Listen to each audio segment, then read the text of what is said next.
Olá, pessoal. Bom dia, boa tarde, boa noite. Novamente aqui o Frontcast. Estamos agora com a segunda parte, né, do episódio sobre a Guerra Civil Russa. E estamos aqui eu, Vitor Hugo, e o Edgar Manioto novamente. Isso aí. Então vamos terminar, né, sobre a Guerra Civil Russa. Foi um dos, talvez um, bom, é difícil falar, né, o século XX, né, como diz o Eric Hofbauer, é a era dos extremos, né, e a primeira parte do século XX, pelo menos em matéria de guerras, ela é bastante complexa, né, você tem a Primeira Guerra Mundial e a Revolução Russa, e a Revolução Russa e a Guerra Civil Russa acontecendo ali quase que ao mesmo tempo, né? E as duas vão marcar a história do século XX depois, né? Todos os acontecimentos do século XX, a Guerra Civil Russa, por exemplo, o resultado dela vai marcar toda a geopolítica mundial até 1991, né? No mínimo. Né? Até E toda a vida política dos países ali, né, ao redor, né? Finlândia, Polônia, Ucrânia, né? Todos E eles olha ali vão ter... aí, né? Hã? Até a nossa, né? Porque, assim, quantos fatos no Brasil não vão Ah, acontecer políticos em decorrência da suposta ameaça comunista, né? Fosse ela uma ameaça de fato ou uma ameaça apenas simbólica, apenas discursiva, mas marcou a história do Brasil como um todo, desde essa época, inclusive, né? Porque antes da Segunda Guerra Mundial você teve a intentona comunista, que um dia nós vamos falar aqui sobre ela, né? Mas depois você vai ter também todos os fatos políticos, né? Então, assim, é decisivo para entender a Revolução, entender a Guerra Civil Russa e o resultado dela é decisivo para entender toda a história do século XX, né? inclusive você falou do Brasil aí, né? Assim que eles iniciaram a Revolução, eles fizeram, se não me engano, foi a segunda ou a terceira internacional, né? Reunião, Inter... Reunião Internacional dos Trabalhadores.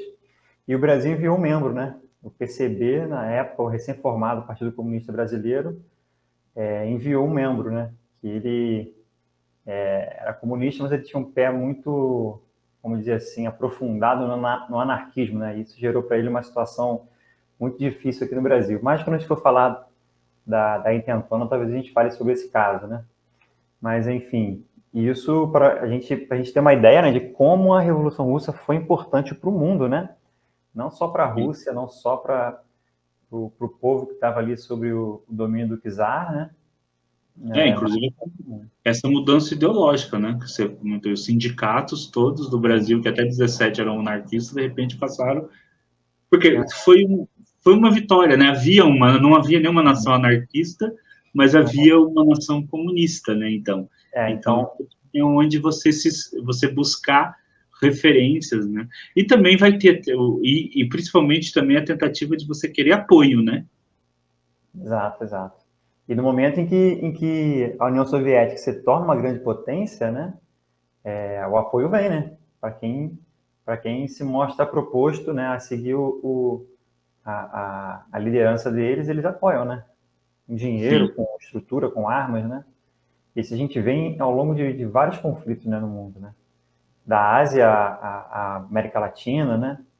Bom, mas enfim, então acho que a gente já pode iniciar falando, né, sobre a guerra em si, né? Porque, só lembrando, né, no último episódio nós falamos sobre o processo revolucionário, né, o que levou à revolução e o que levou à tomada do poder pelos bolcheviques, né? Toda a questão da Rússia, como ela era, né, um país agrário, ainda praticamente feudal, medieval, né?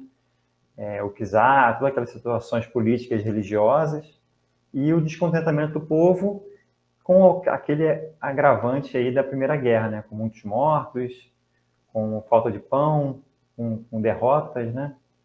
E isso levou, né, basicamente à Guerra Civil, que foi logo após a Revolução de Outubro, né? E só para ser um pouco mais didático e mais direto, né, a gente vai falar sobre os conflitos que ocorreram ali, né? A gente não vai explicar mais o que foi revolução, né, as questões teóricas e tudo mais. A gente vai focar, né, nesses. Bom, A princípio, né, contra quem os bolcheviques lutavam, né? Nós falamos que tinham quais eram as forças, né, nesse período de revolução, só que quando tem a tomada de poder e tem a contrapartida armada, né, os bolcheviques, eles criam alvos ali para eles começarem a combater também, né? Eles não só se defendem, mas também passam a atacar. Aqui na lista a gente colocou como primeiro aqui a Igreja Ortodoxa, né? Na verdade, a religião em si, né? Porque você tinha ortodoxos, você tinha pouquíssimos protestantes, os judeus não como etnia, mas como religião também, né? A divergência era relativa à base teórica marxista e também a proximidade que a Igreja Ortodoxa tinha junto ao governo do czar, né? Então isso fez com que eles optassem por romper, né? Eles romperam ali, né? Então houve perseguições e tudo mais. É só lembrar que, rapidamente, que o povo russo é um povo extremamente religioso, né? Essa parte das questões aí religiosas, eu cheguei a estudar um pouco porque eu tive durante muito tempo, e eu tenho ainda até hoje uma curiosidade muito grande sobre, e eu li várias biografias sobre o Rasputin, né? Que para além daquela imagem de desenho animado, de história em quadrinho, ele foi uma figura que eu comparo no Brasil e todo aquele movimento ao Antônio Conselheiro e a movimentos similares no Nordeste do Brasil, né? Então, não dá para você separar política e religião nesses contextos. Como não dá para você entender o sebastianismo e todo aquele movimento religioso no interior do Nordeste, principalmente do Brasil, e aqui no sul do contestado, né, sem entender a política que está envolvida. Tá? Então, ali havia, assim, e o povo russo, ele se destacava como um povo extremamente religioso. Então, esses monges que não eram... Havia tanta igreja ortodoxa, como havia muitos desses monges que, na verdade, eles não eram monges de dentro da igreja, eles eram leigos que se auto-intitulavam monges, como era o Rasputin, e que faziam o serviço religioso, e mesmo sendo, eles eram casados, e tudo é porque na igreja ortodoxa os padres também podem ser casados, alguns padres podem ser casados, e tudo mais, e que faz esse serviço religioso, e que é tomado pela população mais simples como homens santos, e até operadores de milagres, né, que eram chamados para questões de cura e tudo mais, tem muito a ver com a história do Rasputin. E, então, a religião se transformou ali num objeto de... enquanto dentro do marxismo ali, né, que vai ser instalado do comunismo, você teria um enfrentamento com a religião. Então, você tem realmente uma proibição, né, da religião e uma tentativa de suprimir a religião e de criar um Estado ideologicamente ateu. Só que a religião, ela vai sobreviver, ainda que não com toda a pompa, tanto é que a partir de 1991, hoje a grande força motriz da Rússia é novamente a Igreja Ortodoxa. Inclusive, assim, muita gente, nós já comentamos, acho que já comentei aqui uma vez num dos nossos podcasts, fala do Putin como comunista, etc., mas o Putin ele é muito mais identificado com a Igreja Ortodoxa Russa. Ele é um conservador, ele não é um comunista, o Putin, ele é um conservador. Ele vem desse conservadorismo tradicional da Igreja Ortodoxa Russa. Né? E não foi o único movimento. Eu vou me alongar aqui mais 2 minutinhos só. Tem um outro movimento que eu me dedico bastante a estudar, e até porque eu me considero filosoficamente, né, e eu tenho um canal de filosofia aí depois, parte desse movimento que é o cosmismo russo. Né?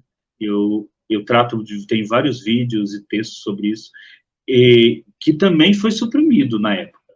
O próprio Trotsky escreve um texto em que ele fala contra os filósofos cosmistas russos. E muitos deles vão ser presos. Eles vão voltar depois à tona só na década de 40, porque como esse pessoal tinha muito a ver com astronáutica e com ficção científica, quando na década de... E muitos deles escreveram livros de ficção científica, chega na década de 40, por aí, muitos deles vão ser recolocados no debate e inclusive vão ser perdoados e tirados lá dos gulags, porque de repente os alemães começam a soltar mísseis que são, na verdade, foguetes, né? E o pessoal fala, pô, mas nós também temos que construir isso daí. E quem aqui na União Soviética entende disso? Aí aqueles caras que falavam disso lá nos anos 20, e nós mandamos para os gulags.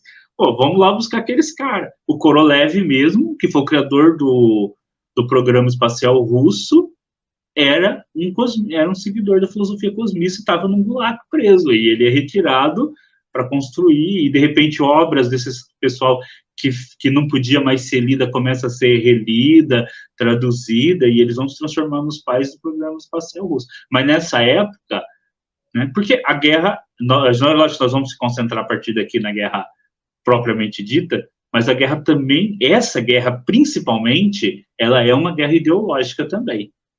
Né? Ela é uma guerra ideológica, ela não é só uma guerra não é como uma guerra entre dois países capitalistas, ou mesmo uma Primeira Guerra Mundial, ou mesmo uma guerra entre um império e outro império, como a gente também. Essa guerra, eu acho que é a primeira grande guerra do mundo, que ela é por motivos principalmente ideológicos. Né? Ela é uma guerra ideológica também, não só por motivos ideológicos, mas é uma guerra ideológica também. Que é o que vai marcar depois o século XX, né? Como nunca foi em outro momento. Existem guerras religiosas, mas essa é ideológica. Sim, sim. Bom, então, continuando aqui, né? Um outro alvo, né, era o Partido Socialista Revolucionário, que era, eles se dividiram, né, entre a ala esquerda e a ala direita. Então, eles também foram uma força antagônica aí ao bolchevismo. Os Komuk, ou Komushi, né, que era o Comitê de Membros da Assembleia Constituinte, ele era composto por socialistas revolucionários e foi formado em protesto contra a dispersão dos bolcheviques da Assembleia Constituinte de janeiro de 1918. Em 1918, logo no início, né, teve lá a Assembleia Constituinte. Então, ali ainda estava um processo, né, até se formar a chamada linha dura, né, a ditadura do proletariado. Então, teve essa Assembleia, só que depois os bolcheviques resolveram dissolver ela, né. Aí foi quando começou a endurecer. Os mencheviques, que eles já eram uma força antagônica antes da Revolução, né, juntamente com os socialistas revolucionários de direita, eles formaram uma oposição unida. E a religião, ó, a Legião Tcheca, né, Tchecoslovaca, aproximadamente 30 mil, só que eles chegaram lá a ter picos de 100 mil pessoas, né? O que foi a Legião Tcheca? Eles eram os prisioneiros, né, que os russos fizeram do Império Austro-Húngaro, e antes dos bolcheviques tomarem o poder, né, o Kerensky, né, ele resolveu dar um salvo-conduto para esses prisioneiros, para eles voltarem para sua terra. Só que ele fez algo que eu não entendi porquê, né, mas ele armou essas pessoas, né, botou arma na mão desses 30 mil prisioneiros e deu um salvo-conduto para eles irem embora. Né. Só que quando os bolcheviques tomaram o poder, eles viram que ali era uma possível, né, força antirrevolucionária. Até porque a intenção desses prisioneiros era chegar no Império Austro-Húngaro antes do fim da guerra, se juntar com os aliados e derrubar, né, o Império Austro-Húngaro, né, e formar lá uma república. Então, tá mudo aí. Agora eu vi. Foi justamente por isso que o Kerensky mandou eles, né? Ele achava que esse pessoal poderia conseguir romper com o Império Austro-Húngaro de dentro, né? Então, e aí decretar a independência de uma nova república ali. E em determinado momento, né, até se comenta que alguns historiadores, que eles eram muito mais organizados do que o próprio Exército Vermelho, já que eles tinham oficiais, patente, estavam acostumados a obedecer a ordem, tudo que o próprio Exército Vermelho, que é um exército formado no calor da batalha, né, com civis, né, com pessoal que não está acostumado, que não está acostumado com a disciplina militar que é necessária numa guerra. Né? Afinal de contas, vários movimentos às vezes, de anarquistas, etc., tem esse problema quando de batalha, porque no momento da guerra, você precisa seguir ordem, né? Por isso que Forças Armadas é a coisa mais disciplinada que existe, porque não dá para você discutir as ordens dos generais e das coisas a cada momento, não dá tempo de fazer assembleia geral para discutir se deve ou não. É uma coisa profundamente hierárquica. E esse pessoal tinha, né, essa hierarquia que numa força armada, num momento de guerra, é necessária. Isso é um tema interessante que a gente pode abordar em outro momento, porque há divergências, né? Há divergências e o modelo também não centralizado, ele não é totalmente tudo resolve por assembleia, né? Ele também tem as suas partes em que figuras-chave tomam decisões justamente para não ter, né, esse problema todo, né? E a questão lá, realmente, dos bolcheviques era a falta de experiência, né? Você até tinha pessoas que tinham lutado em alguma batalha, mas não tinha experiência de comando e tudo mais, né?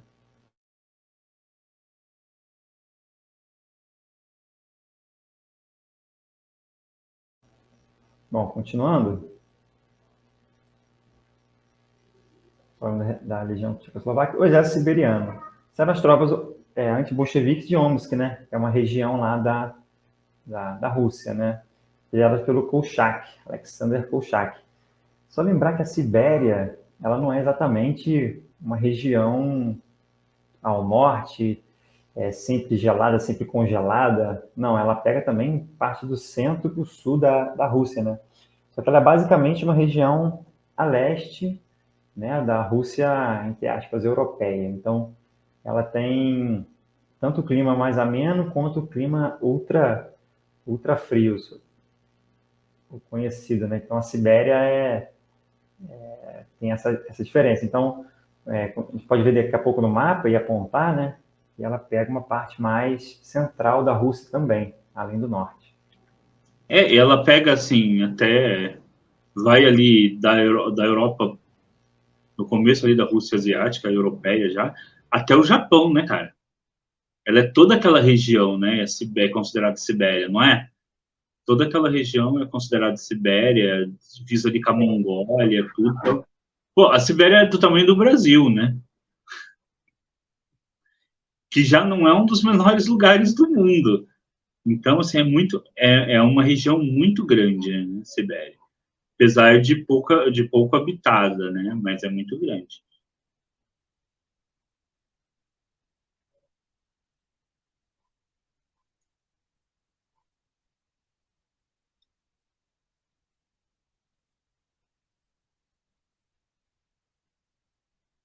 Desculpa que o controle do ar estava comigo aqui. Eu vou cortar essa parte aqui. Exatamente. Só não deixa chorar aí no fundo também, não liga não, cara. Vai, segue. Segue a vida. Segue a vida. Exatamente, uma região gigantesca, né? Então você imagina, era uma região rural, né? E de onde veio uma força muito grande anti-bolchevique, né? Que era exatamente o pessoal do campo, que eu acho que a gente chegou a comentar da outra vez, que em alguns momentos, né? Principalmente quando começa a guerra, o pessoal do campo foi obrigado a fornecer suprimentos para as cidades, né? Não sei se você lembra disso, Diego. Isso. E, inclusive, assim, as exigências começaram a ser altíssimas, né? Para a ração dos soldados e tudo mais. Agora eu não me lembro direito os números, mas, assim, as exigências eram muito superiores ao que eles tinham que fornecer na época do czar, por exemplo. Então, eles começaram a sentir que eles estavam sendo explorados. E começou até tendo distribuição de panfleto deles falando que esses comunistas que estavam assumindo o poder não era diferente dos czaristas, e que eles sim que tinham que assumir o poder para poder ter uma divisão melhor dos recursos, que eles eram tão exploradores quanto os outros que estavam. Né? Não é que eles queriam, não é só porque eles queriam a volta do Tsar, eles só falaram assim, bom, esses caras prometeram algo, mas estão sendo tão exploradores quanto. Né? E futuramente o Lenin vai resolver isso, inclusive, mantendo o direito da pequena propriedade e cobrando em forma de imposto ao invés de cobrar parte, vocês têm que entregar 80% da produção, cobra em forma de imposto, só que aí o imposto é pago com em vez de dinheiro, né, você paga com o produto em si. Mas uma coisa, assim, que vendo as partes, assim, a alimentação realmente era muito precária, né, o tanto de libras que era a medida, né, que eles usavam lá, de pães por dia, depende da pessoa, era 250 gramas de pão por dia, né? Então, enquanto menos força física o trabalhador usava, então, assim, pessoas que trabalhavam em escritórios, coisa era 250, 300 gramas, aí trabalhadores braçais eram 800 gramas, não sei quem mais podia ser 500, 600 gramas de pão por dia. Então, você via que a fome era algo presente para todo mundo, né? A fome era alguma coisa que estava ali colocada o tempo todo, né? É. E só lembrando também que nessa região da Sibéria também viviam os povos originários, né? Os povos nativos, povos nômades. Então, eles também, em algum momento, bom, acho que essa discussão é até pertinente a gente fazer em outro momento, relativizando um pouco, né, com a questão dos Yanomamis aqui, né, como houve lá como foi encarada, né, as nações dentro tanto do Império dos Czares quanto dos soviéticos, né, a questão dos povos nativos terem suas nações, mas dentro de um Estado. O exército ucraniano, né? A Ucrânia estava ali às portas de ter sua independência, né? Então, e declarou lá como uma república em 1918. Então, esse exército também lutou contra os bolcheviques, porque na própria Ucrânia você também teve, né, levante. O exército do Dom, né? Quando se fala do exército do Dom, você vem logo à mente os cossacos, né? Que são daquela região historicamente, né, que no passado eram guerreiros muito conhecidos, muito famosos, né, pela sua bravura, etc. E, e é isso. Exército do Dom. O Exército E, Negro, pode falar.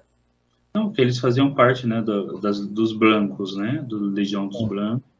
E Uhum. essa questão da ucraniana, você falou do exército ucraniano, aí você tem, inclusive, se remete muito a esse período atualmente, né, por causa da guerra da Ucrânia, porque a Ucrânia, em vários momentos, ou ela está sob ocupação russa ou sob ocupação polonesa, ou uma parte de cada um, né? Até muitos comentários e teóricos, assim, às vezes geopolíticos, levantaram sempre no começo da guerra a hipótese de que a Polônia poderia abocanhar um pedaço da Ucrânia nesse Uhum. momento de crise, né?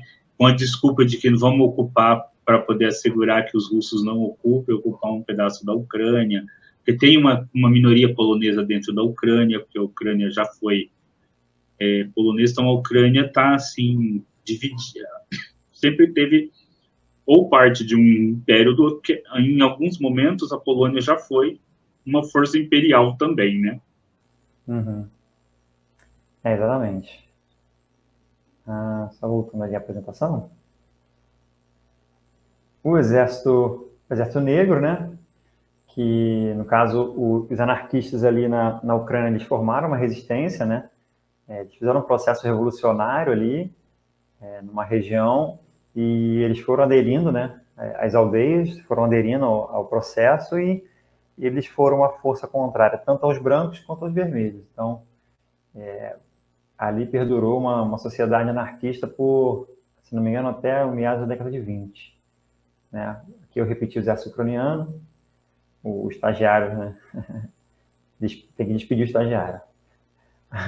E outras nações, que eram exércitos aliados, né? Que, só lembrando que em 1917 ainda se estava na Primeira Guerra Mundial, então, logo mesmo após a saída da Rússia, os aliados invadiram a Rússia novamente, né, também para frear um pouco o processo revolucionário, e nações como Azerbaijão e Geórgia, né, e Armênia, que nesse processo aí da Guerra Civil, eles declararam a sua independência, apesar de que, pelo menos o Azerbaijão e a Geórgia vão voltar na década de 30, né, como parte do Império Soviético.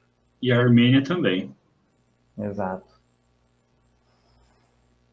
Bom, só dar uma passada, né, nos principais combates, né?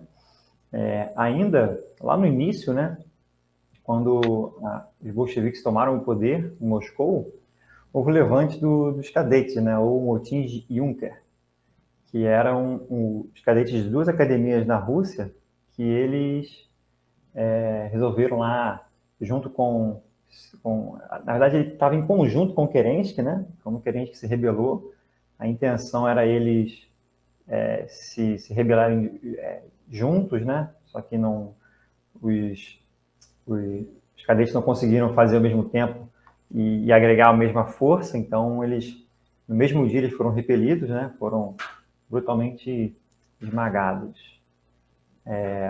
Foi preparada pelo Comitê Central do Partido Socialista Revolucionário, que pediu apoio aos cadetes, né?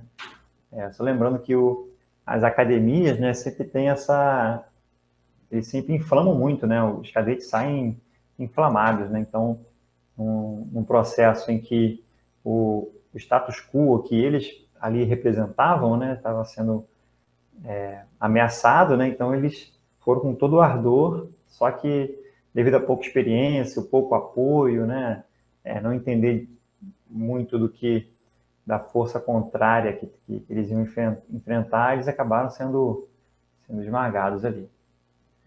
A gente até pode fazer uma ponte aí, né, com outros movimentos, por exemplo, o tenentismo no Brasil, né, a Coluna Prestes, né, que foi comandado por jovens tenentes também, né, o movimento dos jovens turcos na Turquia. Então, há todo esse movimento de jovens militares, tenentes, sargentos, né, que nessa época, no Brasil, você tem como ideologia mais representativa desses jovens tenentes o positivismo, né, aquela ideia. Mas em vários lugares do mundo você tem essa questão do reformismo partindo das academias militares, né, em várias regiões do mundo. Então, não foi só lá na Rússia, mas aqui também no Brasil, na Turquia, que são os dois mais, digamos assim, onde esses movimentos foram bastante amplos, né? Brasil, Turquia e Rússia. Uhum. A Batalha de Pulkovo, para quem não sabe, ali é basicamente Leningrado, né? Para quem lembra de Leningrado, esqueci o nome que dão hoje em dia, né? Os cossacos lá do Krasnov, eles tentaram cercar a cidade, né? Só que nessa batalha, assim, próximo à cidade em si, existe um monte, né? Uma cadeia uma pequena montanha ali. Então, que hoje, inclusive, é um observatório, né, estelar. Não sei se você já conhece lá o Observatório de Pulkovo, né? Eu sei que é ligado aí à astronomia. Mas o que ocorreu foi que essa batalha durou 2 dias, né? As forças vermelhas muito inexperientes, né? Mas eles conseguiram rechaçar o ataque no primeiro dia, nas posições defensivas, nesse monte, e estavam praticamente próximos a serem abatidos ali, estavam perdendo muitos homens, e conseguiram enviar para eles 2 peças de artilharia, né? Que foi a salvação deles lá, né? E, inclusive, para surpresa dos soldados da infantaria, esses artilheiros lá também eram inexperientes e conseguiram infligir muitas baixas, né? Então, as forças do Krasnov tiveram que recuar, né, no segundo dia. Então, essas forças já foram lideradas pelo Lenin, né? Tanto que, talvez não por acaso, essa cidade virou Leningrado mais tarde. Assim como uma outra batalha que a gente vai falar aqui é de uma cidade que depois virou Stalingrado, e nessa batalha aí da Guerra Civil, ela foi liderada pelo Stalin, né?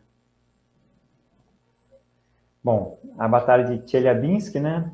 Essa batalha foi lá da Legião Tcheca, né? E socialistas revolucionários, que eles formaram um governo para o Volga, na região do rio Volga, né? República do Volga, né? Na verdade, ele não se enquadra no termo da Guerra Civil, né? por ser não ser totalmente com forças do próprio país, né? Enfim, mas dentro do contexto da Revolução Russa, a gente decidiu colocar ela aqui, né? Próxima batalha, a Batalha de Tsaritsyn, né? É Tsaritsyn porque era uma homenagem ao Tsar, né? Ao imperador. Depois ela vira Stalingrado e hoje ela é Volgogrado, né? Decidiram não associar o nome de ninguém. Decidiram associar o próprio Rio Volga, hoje em dia, né? Essa batalha foram 4 batalhas, né? No período aí de 2 anos, onde as forças vermelhas impediram que as forças do Dom, aquela que a gente tinha falado, dos cossacos, adentrassem na cidade, né? Então, ali nessa região, né, já era uma cidade bem grande, industrializada. As forças que foram para ali, boa parte das forças que foram ali, estavam em Donetsk, né, que hoje a gente conhece por conta da atual guerra na Ucrânia. E elas foram reforçar, né, Tsaritsyn, e conseguiram aí as 4 grandes investidas dos brancos, né, segurar a cidade.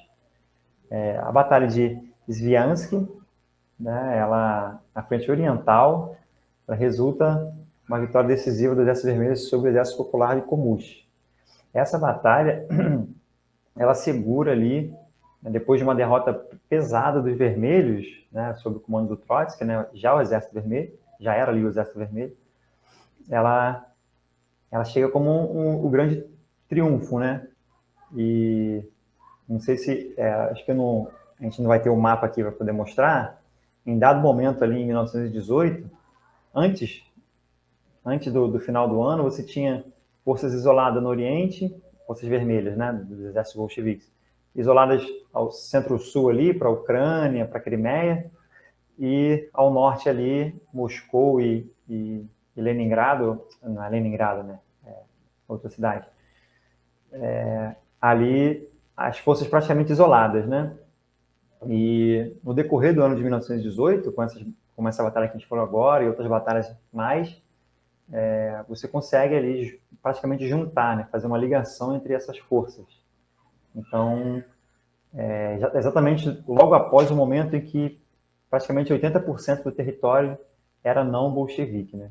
Então, 70%, era não bolchevique. Então, você tem aí Naquele mapa que eu te enviei, tem isso daí. Depois a gente vai dar uma analisada nele. Bom, e a Batalha de Varsóvia, né? Também o Exército Vermelho ali coloca Varsóvia sob cerco e eles conseguem, os poloneses conseguem repelir ali e é uma vitória tão extraordinária, né? Que é chamada ali o Milagre do Vístula, por conta do rio Vístula ali, que é o rio que banha aquela região da Polônia. E a Batalha de Perekop, que ela, na verdade, ali, como em relação a batalhas, né, ela foi a última batalha, então, teoricamente, ela fecharia, né, só que não é um consenso, né, entre os historiadores, porque eles colocam outras questões políticas também, né, como, por exemplo, a saída dos japoneses da Manchúria e outras situações. Então, em se falando de batalha, né, se termina ali em 1920. Mas lá para o meados da década que você realmente tem os bolcheviques, né, vão ter todo o controle aí da nação. Ok? Tem alguma observação aí? A gente pode ir para o mapa? Não, podemos ir para o mapa. Ok. Isso. Vai lá. Bom, só antes de falar do mapa, gente, pessoal, esses mapas são tirados desse livro aqui. Esse livro é da Folha de São Paulo. Vou botar aqui. Esse livro foi publicado em 1995. E ele vinha em encartes no dia domingo no jornal. E na época eu era entregador de jornal da Folha de São Paulo, na minha cidade. E eu fiquei... né? Hã? Não tem como você não ter. Tem como eu não ter. Já gostava de história. Né? Eu era criança e eu era um entregador de jornal da minha cidade. Morava numa cidade pequena do interior, eu que entregava a Folha. E na época eu ficava lendo esses encartes, juntei tudo, porque eu já era um nerd de história na época. Você entregava para a cidade inteira, né? Entregava a cidade inteira. Eu entregava para a cidade inteira. Era uma cidade pequena aqui, vizinho de Marília. Eu entregava o jornal para a cidade inteira. Então vamos lá, vamos ver esse mapa. Então, esse mapa mostra, né, essa região aí que o Vitor está falando, ele está um pouquinho, acho que dá para aumentar mais um pouco, Vitor? Parece que aquela hora que você aumentou, que ficou nós dois embaixo, estava um pouquinho mais claro o mapa. É aí. Tá? O pessoal lembra que o Vitor falou que teve uma época que os bolcheviques estavam, inclusive, separados. Então, ó, essa região pontilhada era o que os bolcheviques tinham, tá, em 1919, tá, de pontilhada aí. E essa região mais com tracejado é o que eles vão conseguir só em 1921, com tracejado vermelho. Tá? Então, você tem uma... Enquanto a região verde é a região que era o Império Russo. E eles vão perder muito, né? Vai perder muito território por causa do tratado, né, que eles vão assinar de Brest-Litovsk em 1918. Eles vão perder bastante território aí para os outros países, mas é o que poderia ser feito. E os pontos, as estrelinhas vermelhas, são as principais cidades onde os bolcheviques tomaram o poder entre 17 e 18. Então, eles estavam concentrados principalmente onde estão as estrelinhas vermelhas. Tá? Agora, olhando em volta desse mapa, é interessante que a gente pode ver o tanto de tropas estrangeiras que podem vir. Se vocês pegar lá no perto do Ártico, tá? Tem um naviozinho lá de cor preta desenhado, aí vai estar escrito assim, Frota da Entente, vai estar lá. Quem desembarcou? Né? Britânicos, franceses, canadenses, italianos e sérvios. Aí embaixo tem uma outra seta, tem duas setas lá em cima, perto do Ártico, a outra seta, canadenses norte-americanos. Aí tem uma outra setinha, finlandeses, tá? E aí você vai, tem os tchecos, né, que estão aí na região mais pro lado da Sibéria, tá? E aí depois você vai ter... Aí ele vai falando de várias nacionalidades, franceses, de novo, britânicos, romenos, poloneses, letões, pessoal da Lituânia. Então, assim, foi quase que uma continuação da Guerra Mundial, né, a Guerra Civil. Tinha gente de todos os países lutando ali, inclusive norte-americanos e canadenses. Tá? Então, você teve a Guerra Civil foi uma continuação da Guerra Mundial, tá? da Primeira Guerra Mundial. Então, esse mapa é um mapa que mostra, no geral, onde estava acontecendo a guerra, as principais batalhas e tudo mais. Tá? Bom, então acho que sobre esse mapa é isso daí. Tá? É legal falar que por que esses exércitos invadiram, né? Invadiram simplesmente porque esse processo da revolução colocava esses países em xeque também, né? Porque houve uma derrubada do status quo, que é o mesmo status quo que eles viviam, né? O Império Austro-Húngaro, que os britânicos, os alemães, enfim. Então, para eles era perigoso, né, o triunfo desse processo, né? Se os mencheviques tivessem ficado no poder, provavelmente não haveria.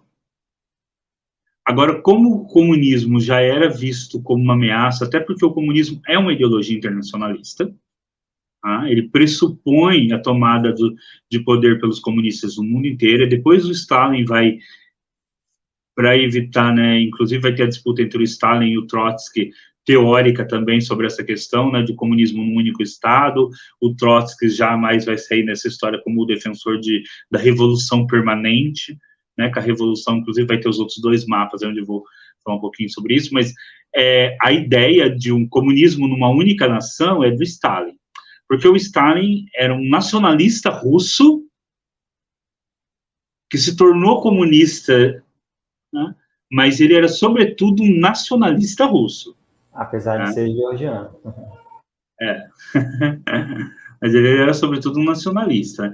Agora, já o Trotsky, não. O Trotsky já era muito mais um internacionalista, né? O Trotsky queria a Revolução Permanente.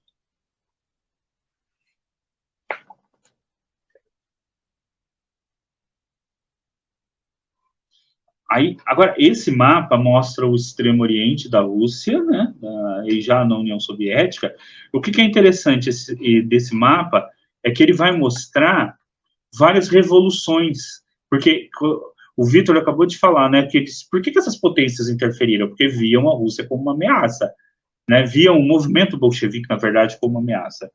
Aí vai mostrar, por exemplo, ó, que foi estabelecida a República Popular da Mongólia, quer dizer, houve um movimento bolchevique vitorioso na Mongólia, comunista, né, vitorioso na Mongólia, em 1921. Inclusive, durante até praticamente a Segunda Guerra Mundial, né, depois da Segunda Guerra Mundial, os únicos dois estados comunistas vão ser a União Soviética e a Mongólia. A gente tende a esquecer, né, da Mongólia, quando a gente... até professor de história mesmo, eles falam, a União Soviética era o único país comunista, mas não era, a Mongólia era também um país comunista, que vai ser... A proclamação de uma república independente, pró-bolchevique, chamada República do Extremo Oriente, que depois vai ser incorporada à Rússia. Né? Há também aí alguns movimentos, né, que vão formar o Partido Comunista Chinês, não vão conseguir uma vitória de imediato, mas aí vai haver há uma República Popular de Tanutuva estabelecida sob proteção soviética em 1921, que é entre a Mongólia e a União Soviética, e depois vai ser incorporada à União Soviética. Então, há vários movimentos pró-soviéticos aí, só que depois todos, com exceção da Mongólia, tanto a República do Extremo Oriente quanto a República de Tanutuva vão ser incorporados dentro da União Soviética. E vai haver congressos comunistas e reunindo também turcos, persas e curdos. Então, o movimento já ganhava essa questão internacionalista, por isso que ele era visto como uma ameaça para esses países, né? O medo da internacionalização. E aí você tem pelo menos 3 vitórias, na República de Tanutuva, e na República do Extremo Oriente, e na República da Mongólia. A República de Tanutuva dá para ver aí no mapa logo acima da Mongólia, e a República do Extremo Oriente, ali perto do Japão. Mas elas vão ser incorporadas à União Soviética a partir de 1922. Já a República da Mongólia não, continua como independente. E você vai ter outros movimentos desses que vão acontecer na Europa também. O Vitor vai colocar o mapa aí agora. Aqui, ó, na Europa, então, você tem aquilo que foi talvez o mais preocupante, que você tem até hoje em dia bastante estudado, até porque você tem o envolvimento da Liga Espartaquista, Rosa Luxemburgo, esse pessoal mais conhecido da teoria da teoria marxista, que é a República Soviética da Baviera, quer dizer, que foi que durou 4 semanas, né, em abril de 1919. Então, que vocês podem ver aí de vermelhinho dentro da Alemanha. Você vai ter um levante comunista em outubro de 1923 também na Alemanha. Você vai ter a formação da República Soviética de Bremen, em 1919 também, que dura 4 semanas dentro da Alemanha. Então, você vai ter você vai ter insurreição comunista de Leipzig, em 1921. Então, só na Alemanha você tem 4 levantes e pelo menos uma república estabelecida por 4 semanas. Aí na Tchecoslováquia você tem a República Soviética Eslovaca, que é proclamada em julho de 1919 e dura 3 semanas. E depois, na Hungria, você tem a República Soviética Húngara, né, que durou de março a agosto de 1919. E lá na Bulgária você tem o levante comunista esmagado também em 1923. Além do que nós falamos ali quando estávamos falando da Guerra Civil Russa, né, dos confrontos e da Batalha de Varsóvia, né, quando o Exército Vermelho chega até Varsóvia, na Polônia. Né. E lá ainda na Finlândia você tem a Guerra Civil, né, entre janeiro e maio de 1918, em que os marxistas finlandeses são vencidos, né, porque antes a Finlândia era parte da Rússia, então a Finlândia declara independência, mas tem um grupo de marxistas finlandeses, né, de comunistas finlandeses, que querem transformar a Finlândia numa república socialista. Então, a Finlândia também, da independência, ela, que foi concebida pelo o tratado, né, que acabou com a segunda, com a primeira, que tirou a Rússia da Primeira Guerra Mundial, deu independência para a Finlândia, mas ela já inicia com uma guerra civil entre comunistas e nacionalistas, porque os comunistas já queriam estabelecer uma república comunista ali. Então, veja, o movimento aí, ele já tem um caráter internacional, por isso que essas potências começam a enviar pessoas para lutarem na guerra civil russa, porque é uma tentativa de conter o internacionalismo do movimento comunista, que vai ter sucesso. Né? Vai ficar só a União Soviética, a Mongólia, e até a Segunda Guerra Mundial não vai haver uma expansão, nem vão ser incorporados novos países ao que depois vai ser o bloco comunista. E aí a pessoa pode se perguntar por que tantos levantes ali na Alemanha e Europa Central, né? É porque a questão filosófica ali, né, e a questão teórica, né, do socialismo tá bem difundida, né? Então, tem muitos pensadores, muitas reuniões, muitos comitês, né, muitas experiências, como a da França lá, agora me fugiu o nome. Enfim, várias experiências, vários estudiosos, né, várias universidades, vários movimentos. Então, isso fez com que ali fosse um centro, né, de vários levantes, né, mas nenhum como ocorreu na Rússia, porque as condições eram também diferentes, né? Isso. Até assim, se você for pegar, é lógico, o Marx escreveu textos sobre a Rússia, inclusive, né? Na verdade, o Marx escreveu textos sobre a Rússia, sobre a Índia, sobre a China, sobre o Afeganistão, o Marx sobre os Estados Unidos, né? Eu tenho até um livro do Marx sobre a Guerra Civil norte-americana, né? Ele escreveu muito texto, porque ele tinha uma coluna, se eu não me engano, no New York Times, ou no Times, eu não lembro mais qual jornal que era, mas, assim, esses textos estão sendo compilados agora, e ele tem um livro inteiro sobre a Guerra Civil, quer dizer, um livro que é uma compilação desses textos sobre a Guerra Civil norte-americana. Ele tem livros sobre a guerra, sobre a Rússia, ele tem vários textos sobre a Rússia, mas o central ali para os marxistas era a ideia de que a revolução tinha que ser feita primeiro num país capitalista adiantado, né?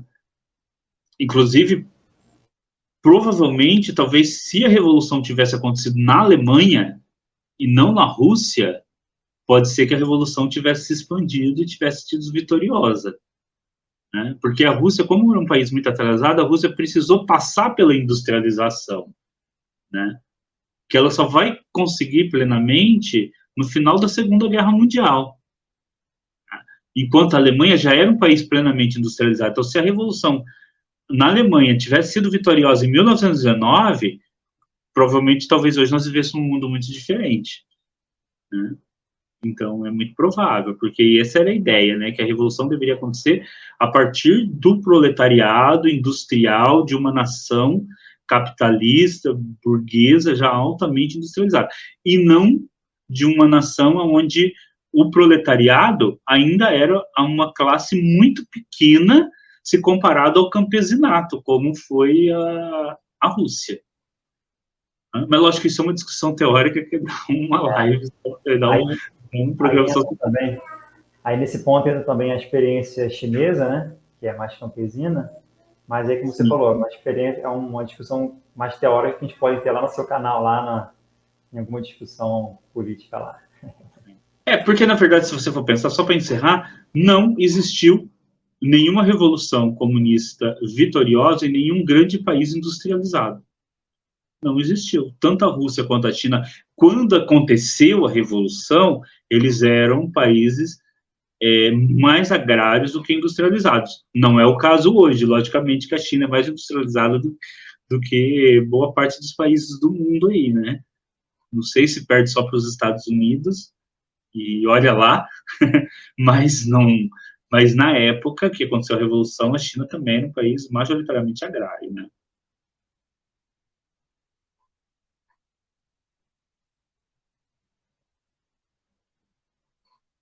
Aí eu acho que eu repeti o mapa, né? Repetir o mapa, é o mesmo mapa, é só... Então esse é o final. Alguma consideração aí sobre os mapas, para finalizar? Não, agora encerramos, né? Foi interessante esses mapas para dar, encerramos os mapas, né? Quer dizer, foi interessante, assim, para ver como essas revoluções, elas aconteceram em várias... Elas estavam, tinha outros lugares ali, a gente pode até tratar futuramente, por exemplo, principalmente da Revolução na Alemanha, porque tem alguns materiais interessantes, mas seria legal, interessante tratar da Mongólia, mas eu desconfio que a bibliografia deve ser bastante escassa. Porque para a gente conseguir, assim, falar sobre as batalhas desse conflito aqui, cara, dificílimo. Mongólia, então, acho que... Então, infelizmente, a gente tem uma barreira linguística aí, né? Textos russos de livros escaneados não dá nem para traduzir no Google Tradutor. Bom, então é isso, né? Então, a gente finaliza aqui essa segunda parte, né? Como prometido. A gente fecha o ciclo aí da Revolução Russa, né? No primeiro lá explicamos os precedentes e aqui a gente falou sobre a guerra em si.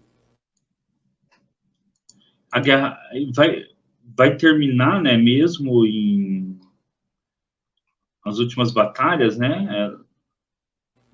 Como a última batalha é 1920, né, oficial, mas ainda tem o Japão na Manchúria, não é isso, Edgar? Ainda tem outras situações que fazem com que alguns historiadores falem que não terminou aí em 1920, né? Mas isso aí é uma questão teórica que acho que aqui a gente não vai precisar se alongar As nela. tropas brancas, que foram as czaristas, né, foram derrotadas em novembro de 1920, né? Mas como você disse, alguns historiadores colocam o ponto final como dezembro de 1922, né? Dependendo porque havia alguns pequenos redutos ainda antes dos bolcheviques na Sibéria, nesses lugares afastados, mas alguns historiadores colocam que já não representavam nenhuma ameaça séria, assim, eram grupos e que estavam por ali, que, sim, atacavam e tudo mais, mas que já não havia como esses grupos representarem uma ameaça de derrubada do novo regime, né? Por isso que alguns historiadores colocam que, de fato, 1920 marcou o fim. E as últimas resistências, 22. Aí é uma discussão até teórica, né, entre os historiadores. Exatamente. Bom, então, se você chegou até aqui e ainda não é inscrito, né, se inscreve aí, faz todo aquele processo que vocês já conhecem, de like, de sininho, e até os próximos episódios aí. Então, tá lá. E se você tem algum interesse, alguma guerra, alguma batalha, e quer ver a gente tratando sobre ela, coloca aí nos comentários. E a gente pode trazer essa batalha, essa guerra aqui para vocês comentando. Só coloca aí, queria ver vocês falando sobre, não sei, a invasão persa na Grécia. E a gente traz esse conteúdo aqui. É isso aí. Falou, até mais. Falou? Até mais, até o próximo vídeo.